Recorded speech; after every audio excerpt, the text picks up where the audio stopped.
Get the aqua breath of flowing.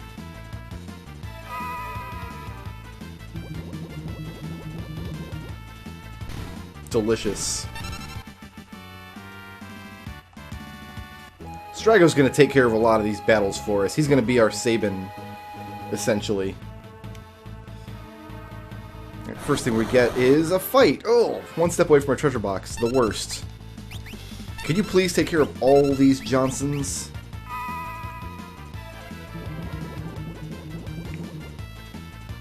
Yep. Not an issue. Okay, there's Raze. We could give him a healing rod and have his attack just be... Yeah, we could do that. Let's do that. Then his attack is just healing.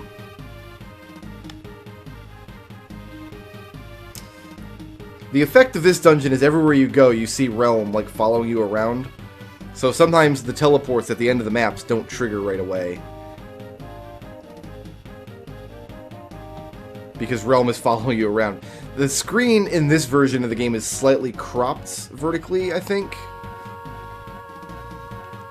That's how they get the kind of widescreenish effect on the Game Boy Advance. So we weren't able to actually see her on the edges of the screen. I know from experience, when it comes to like, when I was doing RPG Maker stuff, like carefully measuring how many tiles wide by tall the screen is, so you know at any point what the player is looking at in the little view box. And messing with that little view box can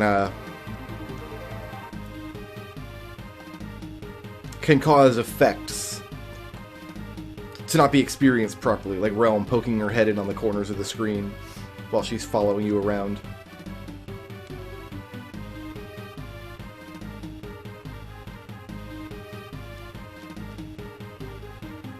But before we can get up there, look who's back! Everybody's favorite.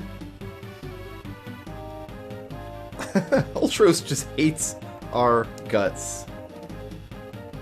Oh, apparently he's in cahoots with Siegfried, that non-character that doesn't matter.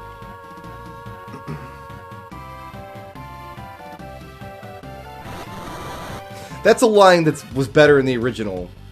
In the original he says, Mama said I'm a slow learner, but I'm a fast eater. Delicious. There's nothing you can do. Like, he's not going to care about Blizzard, so just go ahead and, You know what we'll do, actually, is give him the Flame Rod and try to get some fire happening here. You can go ahead and Thundara. And you can also Thundara, actually. No problem. Oh my god, that Thundara is so much stronger on Terra's side, though.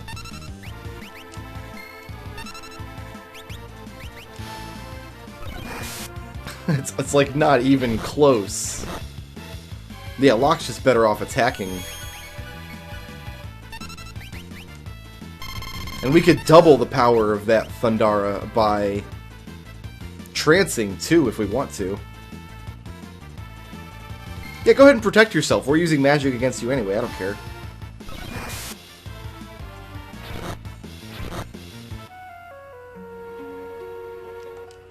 That was a very dangerous looking fall. What, did she drop through the ceiling? I kid, but this is one of my favorite scenes in this game. I love this game. This particular scene.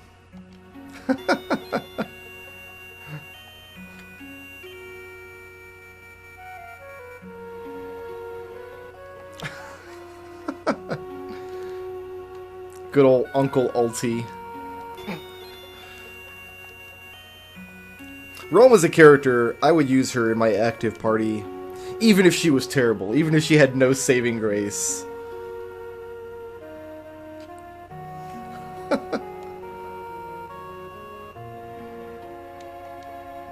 But Relm, like all of the people in the town of the Magi in Thamasa, has a little bit of magic of her own, which we'll use in this one fight, and then never again over the course of the game, in all likelihood.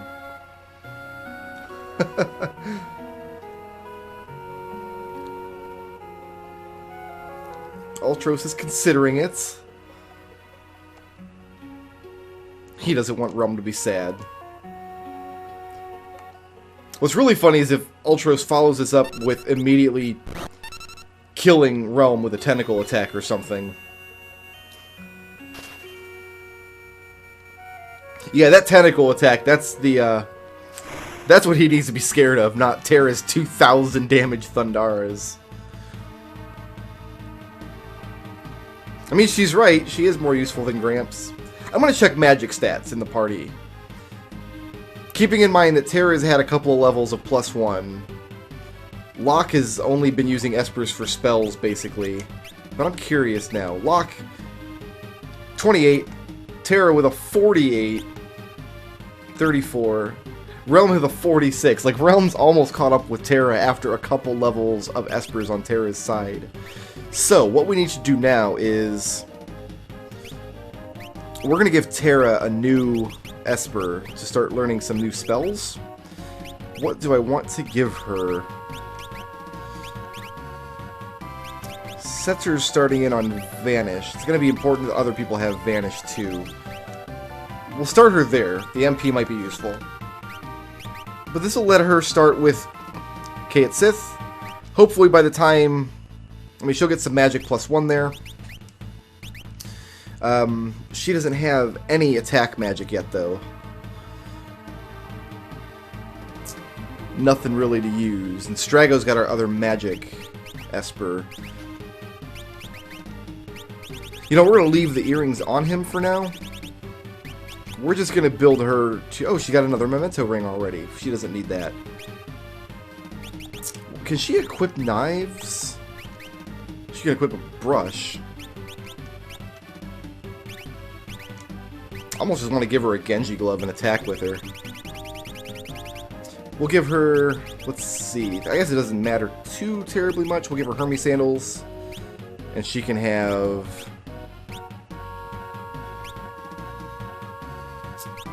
preemptive strikes. We'll do that. And the Chocobo brush boosts her magic even more. Alright, so that's all Relm's going to be good for the time being. But don't worry, we're going to get stronger pretty quickly. With a couple levels up and a few spells under her belt, she'll be good to go. She's already almost as good as Terra. What is it? You get a couple suits in here that are weird, so we get these weird costumes. Big defense, but magic down. What about you? Would you like it? Magic defense down. Anything we give her is going to be magic down because she's working with that white dress right now, which only the lady types can wear. So we're just going to sketch for now because there's nothing better for her to do.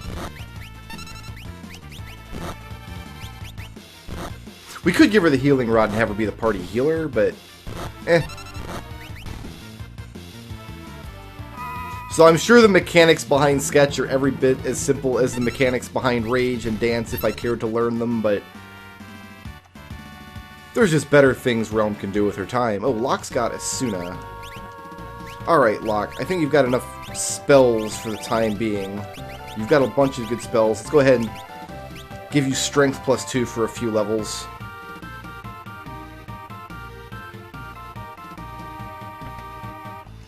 Chocobo suit. This is the one I was looking for. This one better? Looks like it's kind of similar, actually. It's a big boost across the board, especially on speed. But the magic is worse.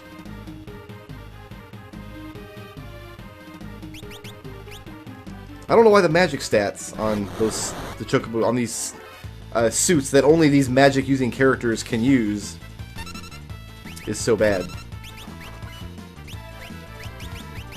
And sometimes Sketch just misses, because, of course, why wouldn't it miss half the time?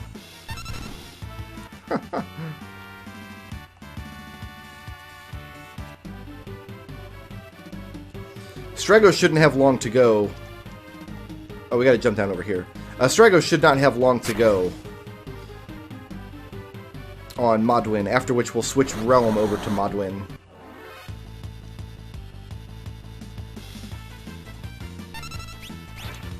But right now, Strago and Terra are carrying the team.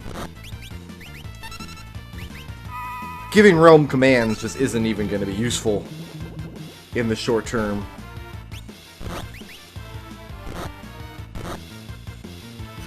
These guys have defense out the butt.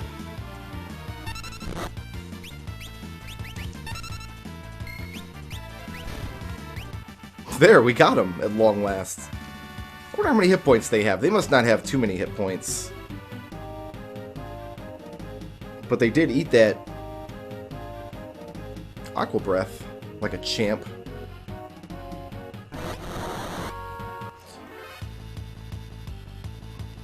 They're doing a lot of grinding in this room as a young man for reasons that now escape me. I don't know why I would choose this room of all the rooms in the game to do grinding in. That should work, right? Oh yeah, oh my god, Terra. Calm down.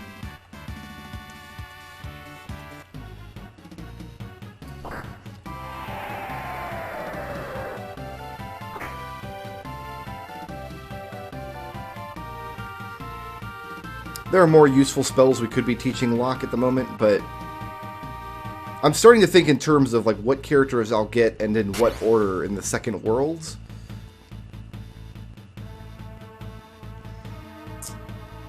And Locke is not a priority. If you've played the game before and you know how the second world of this game is structured, you know that Locke is not a priority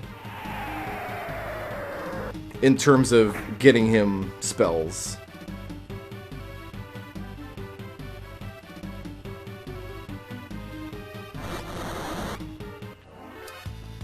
Setzer, Celeste, they're priorities easily because they're two of the characters that you have to get.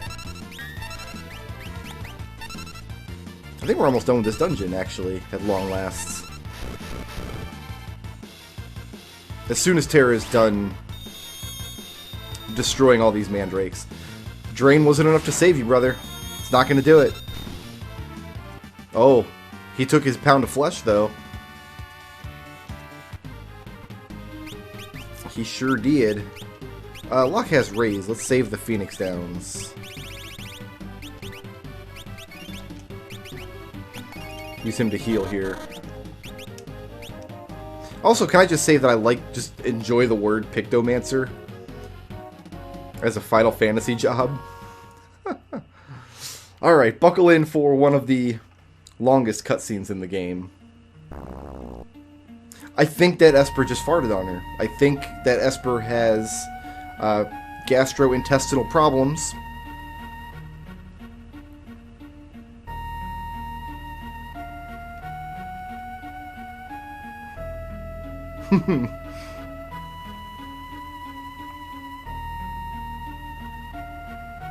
Oh, now Relm's gonna be responsible and listen to her, listen to the grown-ups.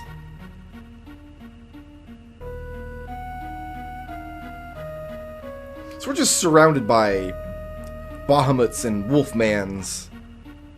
There's basically 3 Esper sprites in the game that they reuse and recolor.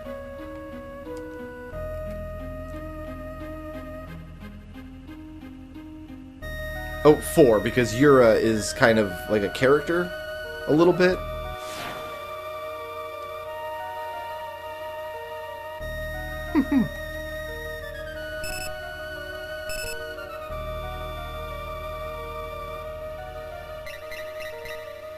Nah, Terra's got this. She's got this under control.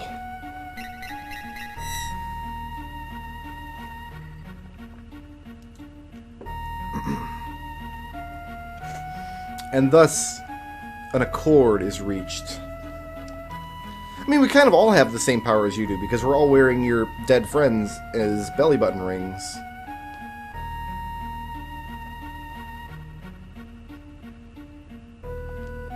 That part of the story has never rung true to me, where Yura says they were on the other side of the gate thinking about what to do, because that implies that the Espers were just kind of sitting on their hands back there for 16 years, doing nothing. Or it implies that just by sheer coincidence, they did nothing for 16 years, and then that day, all those Espers got together and decided to go to the gate.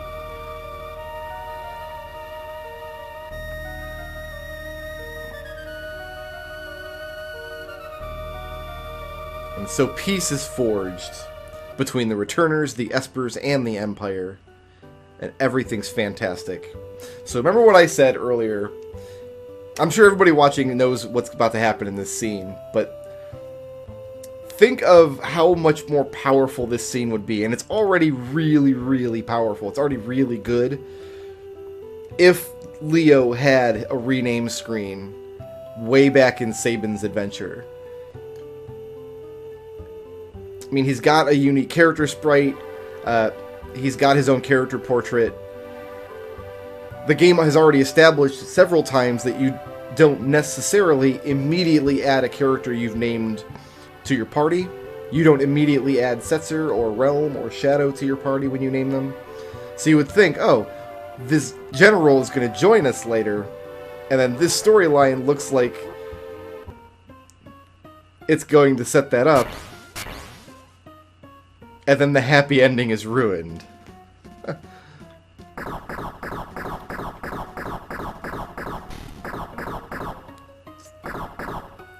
Friggin' Kefka, man. So let's talk about Kefka a little bit as a villain. He's one of my favorite Final Fantasy villains.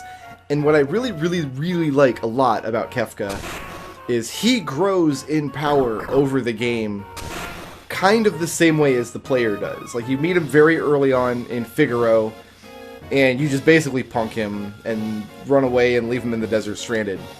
Then you see him a little later in Sabin's scenario, and you actually face him in combat this time. But he's he's a little pissant loser with low-level magic, and Sabin beats him up with one punch and he runs away.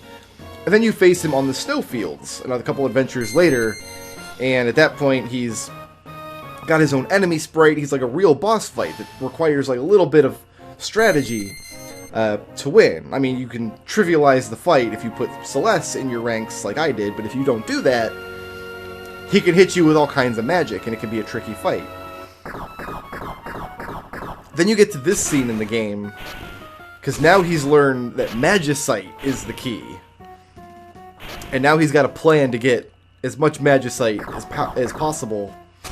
And it overwhelms him. Like, even he can't believe how much more powerful he's getting in such a short span of time. Let's check out what Leo's equipped with. Nice stuff, right? Crystal Sword, Master's Scroll. Wish you could keep all that. So if you've named Leo, it's like, oh cool, now I've got Leo in my party. Awesome. I'm going to fight this boss with Leo. And then after this, he's going to join the party permanently. That would be the setup.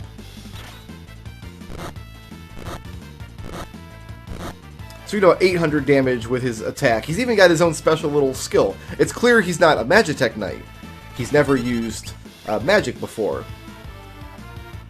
But he's got that awesome looking attack that does way more damage than his Master's Scroll does. He's got this shield that basically blocks all incoming magic.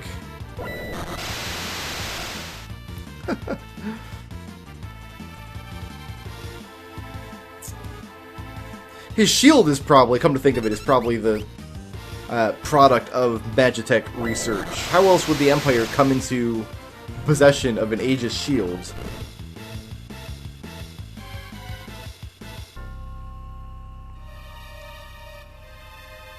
Come on, Kefka, show yourself. Don't be a coward forever.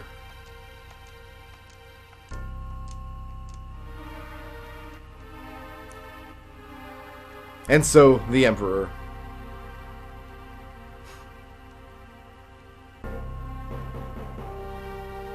And at this point, Leo's kind of going through the same motions as Celeste did. He's finally fed up with the evils of the Empire, is ready to turn his back on them. Unfortunately,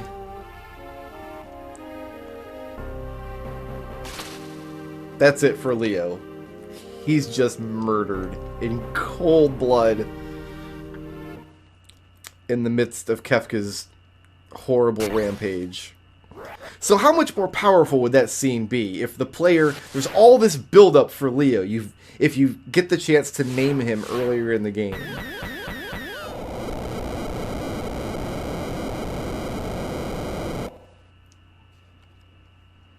Meanwhile, back at the gate, who's nobody's watching, by the way, you would think at least one of the dudes we left back in Vector would be like, hey, let's go keep eyeballs on that gate, by the way, just in case. Send, like, Edgar and Gao out there.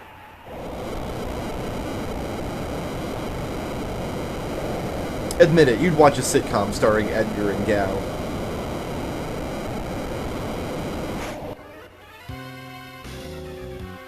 Alright, there goes Bahamut again. Zona Seeker again. Fenrir again. That's the third Shiva we've seen now. That's like the fourth Kirin. There's another Bismarck. There's another Catoblepas and a Phantom. So maybe each of the Espers we meet aren't really like individual like people. Maybe each Esper is like a type of Esper. Like they're all different like species of Esper. There's an entire enclave of Shivas in the Esper world, all reproducing with each other.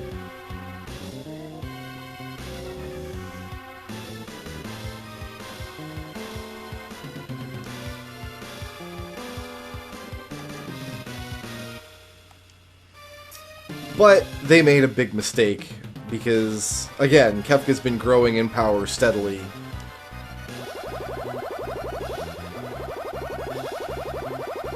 I don't know why he fries his own soldiers here. He's just... Because he's insane. Like, that's really the only reason.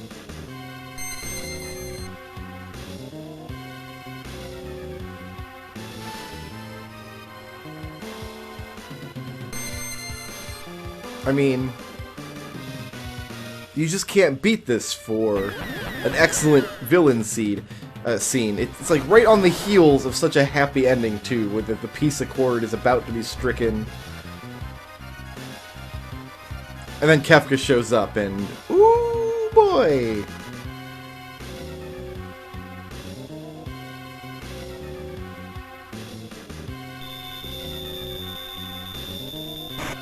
Even now, Kefka, you can see he's planning to betray General Gestal. Emperor Gestal. I'm sorry, I used the wrong title there. I gave the man a demotion. For no particularly good reason.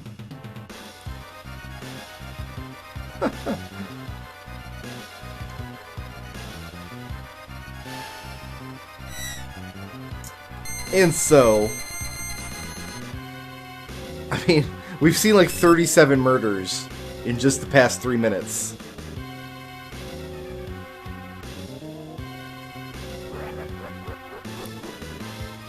That laugh, though, ingrained in an entire generation of JRPG players, no doubt.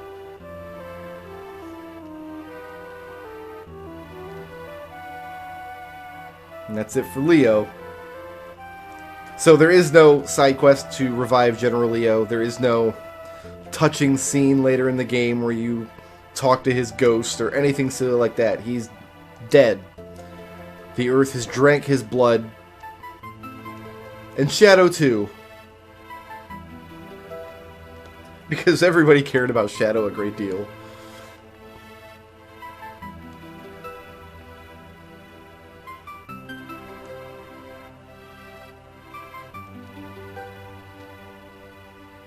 I mean, if Gestal were smart, he would have had a trap set for the rest of these return or no good to be like thrown in an oubliette somewhere, to be locked up.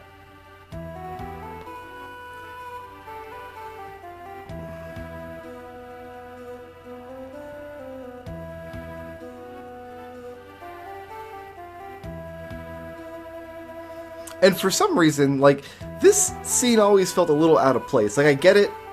The team is... the whole team is reconvening for, like, the first time. But they put a little touch of levity in the scene with Edgar's shenanigans with the lady back in Vector.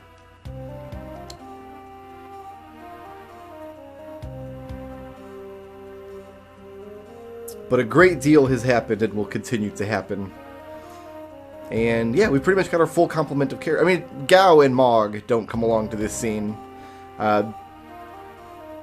Pretty much everything they've done with the plot, they're going to do. That's it. We're not going to really see any more subplots or anything with those two characters. Mog is an optional character to begin with, and Gao, the game never knows, or the game doesn't have a mechanism by which to ensure Gao is in a particular scene. Because what if the player's been to the Veldt? You can go to the Veldt, have him leap, and then get on your airship and fly off. You can just leave Gao on the Veldt forever. And there's a reason to do that, actually. In low-level runs of this game, if you're trying to keep your entire party's level artificially low, because characters that rejoin in the second world take on an average of your party level, what you can do is have Gao leap away. He does not count as being recruited when he's leaped away. That lowers your team's overall average party level, so you can keep everybody's level as low as possible. That's going to do us for today, guys. I want to thank everybody for watching. For some reason, Relm is in the lead of the party now. I guess that's okay. I'll see you in the next episode.